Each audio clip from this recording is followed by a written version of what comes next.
Mike Sando is going to join us in a couple of minutes. We talked about his column on Tuesday of the quarterback tiers. He does this every year. It gets talked about. I find it so funny. Like, obviously, we're all entitled to our opinion. But, and like when I saw Lamar Jackson got more tier 2 votes than tier 1, I was like, that's crazy to me. But it's, and it doesn't mean they're right, but it's not like Mike just picked these numbers out of the hat. He interviewed 50 credible people who are actively working in the NFL. And that doesn't mean they're all geniuses, by the way. There's nepotism in this business like anything else. Some of them might be idiots. But there's also a difference in arguing should Lamar be 5 or 4. Right. And are Deshaun and Shedeur really 31 and 35? You know what I mean? Right. Like, well, the other day, I think it was G got upset that I think Shedeur was 35 instead of 34 with J.J. McCarthy. At that point, does it matter? No. It's the neighborhood. It's not the address. The question is anybody in the wrong neighborhood? I would actually argue, I think there's 1 or 2 people in the wrong neighborhood, but, whatever. Nothing's egregious. The order, I think tier 2 is too big. Tier 2, yeah. Tier 2 is just, I think there's a deviation in the top of tier 2 and the bottom layer of tier 2. You can maybe make the same case about tier 3. Lamar Jackson, again, should be in tier 1, in my opinion. I don't understand, but it is what it is. But tier 3 I would think it would be 5 tiers, and 3 would be the widest. Yeah, that's kind of how I see it too. I would have Lamar in tier 1, and who would you drop into tier 3? Like everybody from Baker down? I think Herbert, Prescott, May, Goff, and then I'm higher on Caleb Williams than maybe others. I am too. I think that would kind of be your tier 2. The rest are tier 3. But I would move Darnold. I'd move Darnold and Nix up. I would move.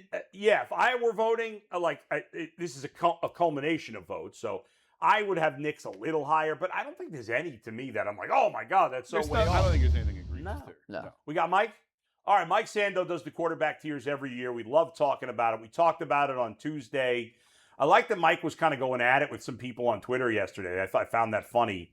As someone who always goes at it with people on Twitter, I can see why you would enjoy that. Yeah, because that's right. I fight with people on Twitter all the time.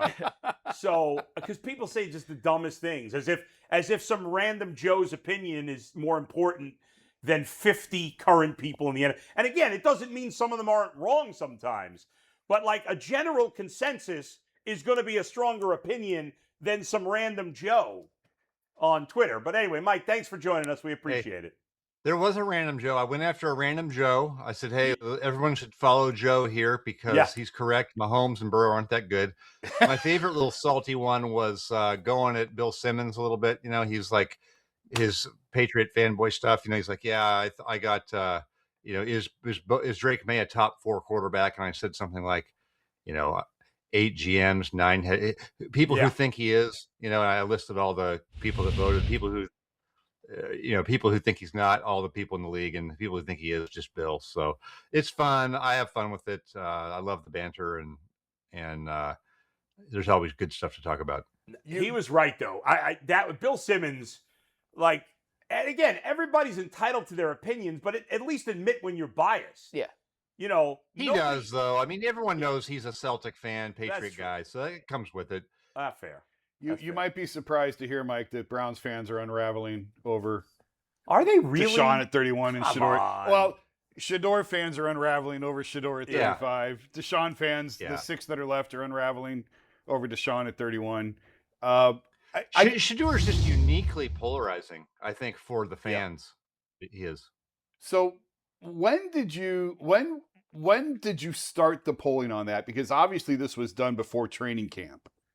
Oh yeah. So when were these votes accumulated, I guess? I start after the draft, because after the draft is when we know who drafted quarterbacks and what the situation is for every team. It doesn't really change after that. So I'm kind of going from after draft, and then I'm finishing up, definitely by July, it's because I go on vacation usually first week of July, and I've got it all done by then, but most of them are done. I probably got a lot of them done by mid-June.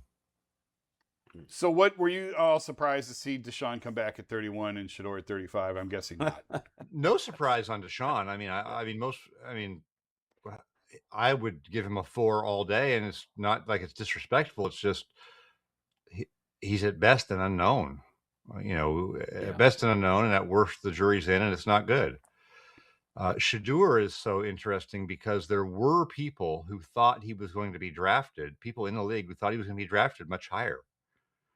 And so, yet those people were not necessarily saying they agreed that he should be drafted earlier. A lot of them are saying, I wouldn't pick him in the top 10, but I think there was an expectation he would be drafted higher than he was.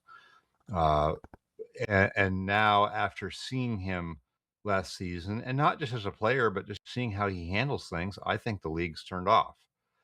Maybe unfairly so, maybe even more so than the on-the-field product would suggest, just because of the way he goes about his business, I think is not exactly what NFL teams are looking for. Explain that. So, well, he has a pedigree that the others don't have. Things have come easier to him than to others because of who he is. And it's not necessarily, I think that what happened in the draft is probably more reflective of what his talent is than his name. If he was Shedeur Sando, I don't think that it would have the same resonance as Shedeur Sanders. So he's one of those guys who could be propped up by who he is a little bit in our consciousness. I think there's no doubt about that, versus the traits and how you see him as a player. And now, are people in the league overreacting to that and hitting him extra hard? I think 10 or 12 people put him in tier 5, which isn't even a tier in the tiers. That means you're not even a starter at all. No one got enough votes to be in tier 5, but he got he and I think he might have got the most, and JJ McCarthy was right there too. So people are already saying this guy's not a starting quarterback. Pretty harsh. Mike, I know you can't say who voted in what tier or who voted for who specifically, but Deshaun Watson did get one tier 2 vote. Which is crazy. And I just have to ask, did that person explain to you why they still had faith in Deshaun Watson despite the lack of evidence over the last 4 years in Cleveland? Yeah, well, it's interesting. I've got the votes here on my screen. Good thing I'm not sharing my screen. You'd see who it is. Shedeur got a 1 tier 3 vote, right? Shedeur got a tier 3 and Deshaun got a tier 2, correct? Oh, Deshaun got a tier 2. Yeah. Okay, so what happens sometimes, I'm going to just see who it is to make sure. Okay. Yeah, it's not surprising to me. I think there are some offensive coaches who will have a higher number of ones, and they'll be kind of an octave higher than others on these quarterbacks because they think if they got them, they could do it. Yeah, not all of them like that. Some of the offensive coaches are finicky and say, I don't want this guy. I would rather have this guy in style. But every once in a while, there'll be somebody that has more tier 1s and they're like, hey, let me have that guy. Like Rodgers got a tier 1 still, Oh, come on. I think 1, out of 50 people. Yeah. And I think in some of those cases, it says more about the voter, than it does about the player. Mike, when you end up writing this article, some of the comments that you put in from executives, coordinators, coaches, general managers, etc., are eye-opening, both in good and bad ways. I assume for quarterbacks, and in the Browns' case, that did not get the highest of reviews, you have to selectively pick and choose what quotes you actually include in the article. How much worse and or better on both ends of the spectrum are some of the things that you hear that don't actually make the published article on The Athletic?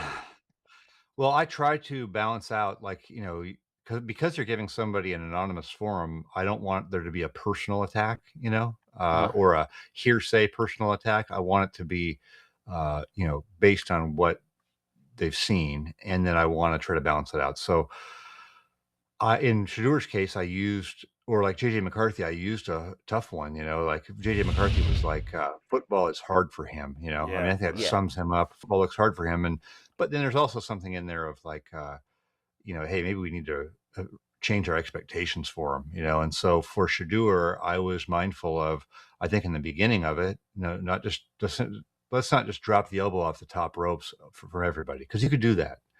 That would represent most of what people are saying. But when somebody says, hey, the best thing he could have is a fresh start with Todd Monken, who's had some success in the league and is an established coach, to clear the slate. That gives him a chance that he might not have had otherwise. I think it's fair to put that in there, whereas even though that's not what 45 of the 50 guys were saying, I make an effort to put that in there and balance that out a little bit. Because I think if you just go overboard, it doesn't feel right. It just sort of feels like you've got something in for the guy, and in these cases, I don't. I mean, I'm not a fan of the teams. I don't have personal relationships with the quarterbacks. I'm usually covering the league from an executive and coach and more thematic things, than being on the beat and being with the players as much. So I think that's the fair way to do it, and that's what I do. I was curious. My biggest, really the only thing that I think outraged is a little strong, but that I vehemently disagree with is I can't believe more guys voted Lamar tier 2 than tier 1. I just don't understand that. What? Yeah, it's he's crazy been to me, that one. He's even after his MVP seasons, he was, he had a majority in the tier 2. It's just nuts. And now last year he was overwhelmingly tier 1. Yeah, but he's kind of been, guys that have been like that in the past have been like, Andrew Luck went to tier 1 and then tier 2, tier 1, back to tier 2. I think Matt Ryan did that. He did make it after his MVP season, but that was it. Phillip Rivers, was mostly 2s, but got into the 1s. I think what mystifies a lot of people and fans on Lamar is, he's just been such a spectacular player, just overall. But I think you also have to look at the definition of the tiers, and this is, fair or not, he doesn't fit the tiers perfectly, which is, top tier is okay, carries your team every week, and I think we could say that with him. Expertly handles the pure passing situations, which means take away your legs, the game's going to get reduced to you being able to operate on offense as a passer. And I think he's done that the last couple years better. But for most of his career, that hasn't been his forte. Most people in the league feel like if his legs go, he's going to be a good quarterback, but not a tier 1 guy. And last year his legs went, he didn't run. He didn't want to run. And so this year they're putting him under center. It sounds like they're not going to run him as much. We'll see. And if they do that, I think he could still maybe be a top 5 quarterback. Certainly a top 10 quarterback, but people don't feel like that's the same as like what Josh Allen is doing right now, or some of those other guys in tier 1. Yeah. Mike, I went back and looked at the last 5 years of the tiers at the bottom, because obviously that's what people here in Cleveland are focused on. Yeah. Last year, Joe was 31st. Kenny Pickett was last at 34th. The year before, Jacoby Brissett came in last. In 23, it was Gardner Minshew. In 22, it was Geno Smith. And 21 was Flacco again with the Eagles. None of these outperformed really their ranking, So I feel like Geno did. Geno did. Geno had a bounce back. Yeah. Well, the one that stood out actually to me was Darnold came in 1 above the year that he was in Minnesota. So they got that one wrong. Obviously, nobody saw that coming. But I guess the interesting about Darnold, as bad as Darnold was with the Jets, he was a 3 2 years with the Jets. He was never a 4. Now he fell off the planet after he left the Jets, but he was not hated when he was first, coming out. So how often are they really, really wrong at the bottom in your experience of doing this? Not much. Now one, I will clarify that, because tier 4 is Jacoby Brissett and those guys who aren't really full-time starters in the eyes of the people in the league, but it's also like not enough information. So, Patrick Mahomes had 1 start after his first year. I put him in the survey just because I wanted to talk about Patrick Mahomes. Everybody said, I love this guy, but there's not enough info. I'm going to give him a 4. Well, they're not wrong. They're just giving him a 4 because we haven't seen him, and he jumped right up. So there's some of those types of things. But I think for the guys who've been in the league a long time,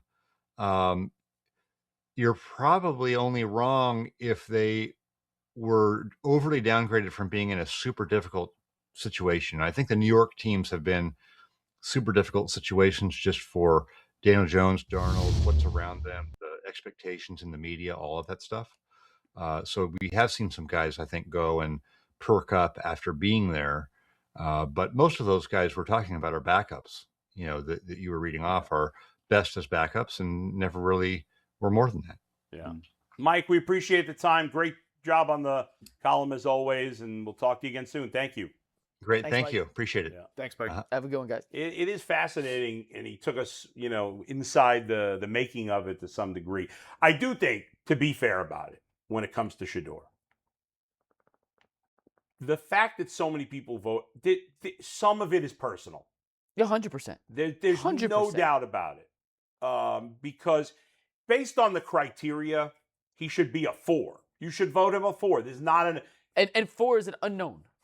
it's a backup, or we don't have enough information. Right, we right. don't have enough information Yeah. on Shedeur to have a definitive reason. I bet you there are some of the people that voted him 5 didn't like what surrounds him. Whether it's his fault or not, some of it may be, some of it not. They don't like what's around them. They wouldn't want to deal with him in that situation, which I get on some level, and that factored in. There's no doubt about it. The circus that comes around it can be, and that factored in, I think, no doubt. I mean, Mike said that basically. That factored into some people's decisions to grade him as a 5 rather than a 4. If the category characteristic for tier 4 includes the unknown, Yeah. he's an unknown. Like, Right. you may think, and Yeah. if G was here, G thinks he's going to be good. Right. You may be in your camp, you don't think, or Zach doesn't think he'll Yeah. end up being good, but the reality is But I would give him a 4, yeah, not a 5. because of Yeah. the unknown. Like, and a Yeah. 5 means you have no chance, basically. And that's what he Right. said. And he did get some tier Right. 5 votes, but all those Nobody got the most tier yeah, 5 votes. all those that's what Mike said. All the young guys though Yeah. that have less than 10, 12 starts in their career, we don't have the needed information to And make a some of them, definitive and obviously determination. the ones that, like Cam Ward got a 3, I think, right? Or was he 4?